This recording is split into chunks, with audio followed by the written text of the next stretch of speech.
Hi there, I'm Alex from the Southern Ukulele Store, and this week we're going to take a look at the Kanile'a K1 against the Kanile'a KO1T, which is the OHA series. Now, we talked about the OHA series very recently, and I was going to wait a while to do this video, but I noticed an alarming trend of people buying OHA series ukuleles and thought if I don't make this video soon, I might not be able to make it for some months. So that's what we're going to do. We're going to talk briefly about the similarities and differences of a Hawaiian-made Kanile'a K1 standard ukulele against a KO1T OHA series Chinese-made Kanile'a ukulele. Where do we begin? Let's begin with the similarities. Both of them are Hawaiian koa for the front, back and sides. This K1T we have right now is a select koa. So this is the basic model, a Kanile'a K1T in the, I want to say lowest grade of wood, but it's the standard grade of wood, select koa. So this is the most affordable Kanile'a K1T, which at the time of filming in 2023, you're looking at about £1,500 for this ukulele in the UK. This is the KO1T. Now the KO1T is a Chinese-made Kanile'a built to Kanile'a spec. This took several years to get right through prototype staging, and it's something new that Kanile'a have introduced to give more people an option in the Kanile'a series. It bridges the gap between the Islanders and the Hawaiian-made Kanile'as really well and competes with some of the more aspiring and desirable ukuleles in the mid-price point from Flight, El Luthia, and Nui Nui. You get what I'm trying to say. So this is a Far East-made Kanile'a, and some people have been very upset about that. And I have to say, I do understand. I'm surprised as well that Kanile'a have chosen to put the K brand logo on it, but they have. So let's embrace that, shall we? Apart from being Hawaiian koa, they both have the pin bridge, which is a Kanile'a style bridge. They both have the same 17-inch scale length going up to an ebony faceplate with the K brand logos. Both of them have the Dejong-made Kanile'a open gear tuners. Both have a 38mm nut width. And both of them have Kanile'a's True R bracing, which was a nice surprise at launch. We weren't expecting them to have this touch relief bracing by Kanile'a. But what we have done in the last couple of weeks is we've been very clever and we've really scrutinized the insides of the OHAs against a Kanile'a. Unfortunately, a lovely customer of ours called Mickey Thomas had somebody sit on his Kanile'a, which squashed it to bits, and he sent it to us for kind of see what we could do, which was nothing. It was squashed to bits, but it did show us the inside of a Kanile'a and let us have a really good look at the bracing, and we compared that to the OHA. Now this is True R bracing, but you know, our objective view as a shop is that there are some slight differences. The Kanile'a bracing feels like it's laser etched to be kind of uniform and very lightweight, almost tuned. The True R bracing looks a bit more rough and ready around the edges when you compare them side by side. There's not an effective way that I can compare that in the video, but if you take my word for it, it's just something that we were interested in and looked up. The other differences about these ukuleles. First of all, this OHA ukulele has an Indian rosewood fingerboard and bridge, whereas the Hawaiian-made Kanile'a has an ebony fingerboard and bridge. Indian rosewood is a slightly more absorbent, slightly mellower wood choice for a fingerboard. Ebony is, if you imagine ebony being kind of cleaner and more responsive, so ebony for many years was considered the upgrade, the ultimate wood for your fingerboard and bridge, and rosewood was considered kind of the standard. So Kanile'a have gone back to something that they used to do here with this fingerboard and bridge. The pin bridge has plastic bridge pins on the OHA, which is, again, something Kanile'a did until 2019. There's nothing wrong with plastic bridge pins. Flight used plastic bridge pins, but the Hawaiian-made Kanile'a has Kanile'a-made ebony bridge pins. So these are ebony wood bridge pins carved to shape. They also have specific notches on them. They are individual, whereas the OHA uses a proprietary kind of standard guitar bridge pin. On the OHA, you have plastic fret dots. I incorrectly said they were white mother of pearl, but they are a plastic dot. On the Hawaiian Kanile'a, you have white mother of pearl. The headstock inlay on this OHA is definitely mother of pearl, although Kanile'a's own listings might say that it's plastic. It definitely doesn't look it. And it mirrors what you get on the Hawaiian Kanile'a perfectly. Let's talk about gloss. The OHA uses conventional polyester gloss. It's the same thing you find, if I look at the wall right now, I can look at other ukuleles from Enya, El Luthia, Flight, Kala. People use this polyester or a similar kind of plastic gloss finish, and it's fairly heavy and it's quite tight sounding. When you get a new ukulele, we describe it as sounding stiff. And polyester gloss is definitely less environmentally friendly than a fast curing UV gloss. But it's the way things have been done for nearly 50 years. I think, I can think of an example with Fender switching over to polyester gloss finishes because they were harder wearing in the 1970s on their guitars, and that's just kind of how things have been for decades. On a Hawaiian Kanile'a, you get a UV gloss. That's an ultraviolet fast curing gloss. So they basically paint the instrument in the gloss, put it under a bright light, and it cures in a very glass-like and lightweight manner. But it's very resilient. I've never known anybody have a kind of gloss crack in a Kanile'a. It's definitely the high-end option, and it's not something that many people use, but it's something that people really look for and appreciate about Kanile'a themselves. The OHA series Kanile'as have a plastic nut and saddle. It's not a particularly fancy thing. It's one of those small components where if you're looking for high-end components, you notice that this is a kind of basic plastic nut and saddle combination. There's no actual compensation carved into the saddle. It's a much more basic traditional design. Whereas on a Hawaiian Kanile'a, you get a compensated saddle, compensated for high G out of the box. It's a new bone, so an expensive synthetic material that's very lightweight and made to resemble the sound of bone, with a new bone nut as well. So let's summarize, because there's a lot of different things I've just talked about there. If you were to buy a OHA series ukulele, at the time of filming, you'd be looking at something under £1,000 that's made of Hawaiian koa, that has a reputable brand name on it. It's made to Kanile'a's spec, and they care deeply about these being right. After all, they have put their name on them. The similar kind of ukuleles at this price made of Hawaiian koa are few and far between. I can think of Martin and the T1K, which is a Mexican-made import Martin, so a similar kind of thing, and OHA. OHA make a Hawaiian koa ukulele for a similar kind of price as well. So they're few and far between. There's not much choice. If you want koa, this is very much an attractive and unique option. But if you want something made in Hawaii, that's okay too. There's nothing wrong with that. I love Hawaiian-made ukuleles. I love the history. There's something about buying into geography as well as the right woods. So you're getting something made in Kaneohe Bay by the Souza family and their team, which is a very small, close-knit team. You can kind of get more of a picture, something more romantic about how it's made. But the cost of production in Hawaii does mean that a standard Kanile'a K1T Tenor at the time of filming is nearly double the price of the OHA series.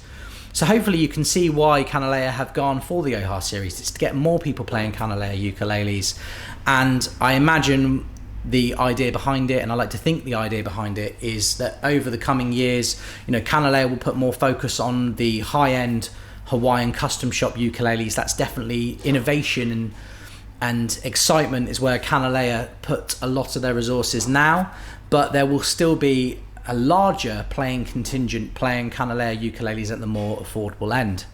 We're going to play the K1T now against the K01T, and we're going to see what you think, guys. And then we're going to be back and we're going to listen to some more Hawaiian Kanile'a ukuleles.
1, 2, 3, 4.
So there you have it, folks. We've looked at an OHA series Kanile'a against the Hawaiian K1T.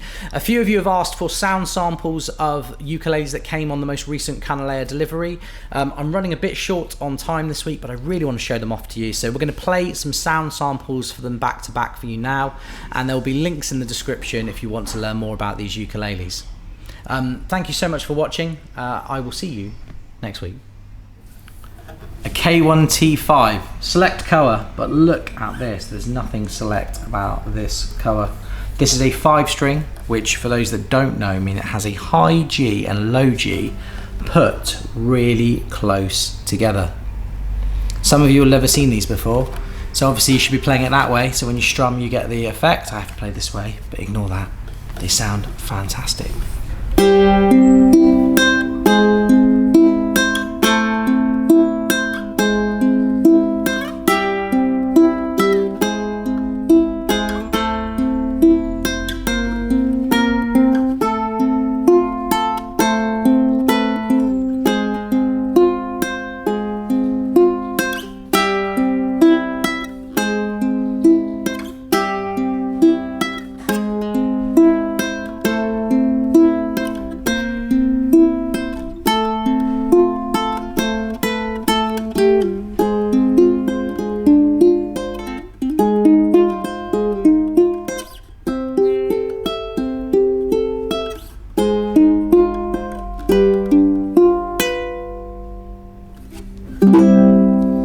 Oh, I think this is like the third one of these I've ever played by Kanile'a.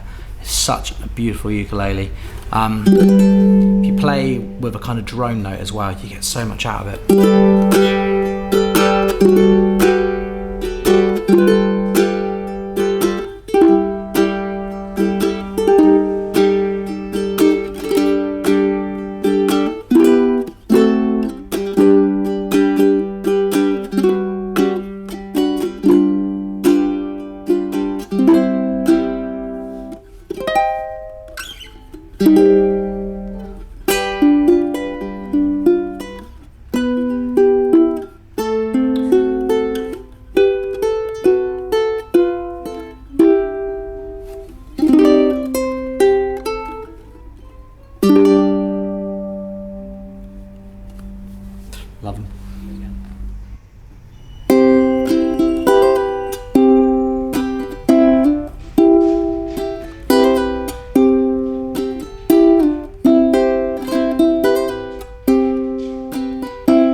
Lots of noise going on in the background here today, forgive me. This is a HNS-T Premium.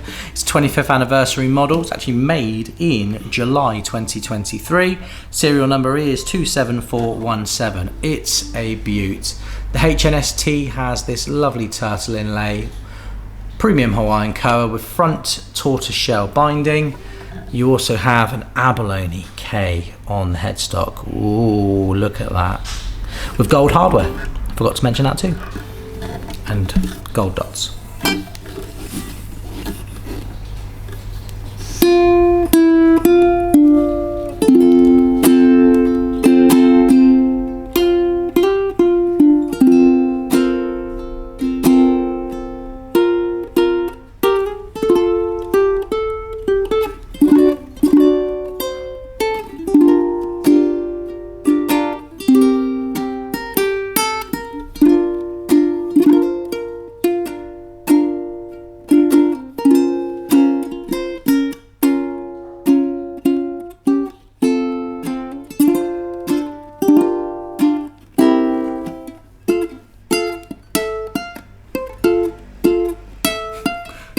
I can't finish it because Phil's dancing at the other end of the shop as I do the riff. He's like, anyway, you get the picture. This is the HNS-T Premium. I can't get a good angle on this sound sample, Phil, because you're wearing the shortest shorts I've ever seen an adult male wear. It looks like the ukulele is covering you up. Anyway, beautiful ukulele. Let's give it a play. Do you want me to just play it? Yeah.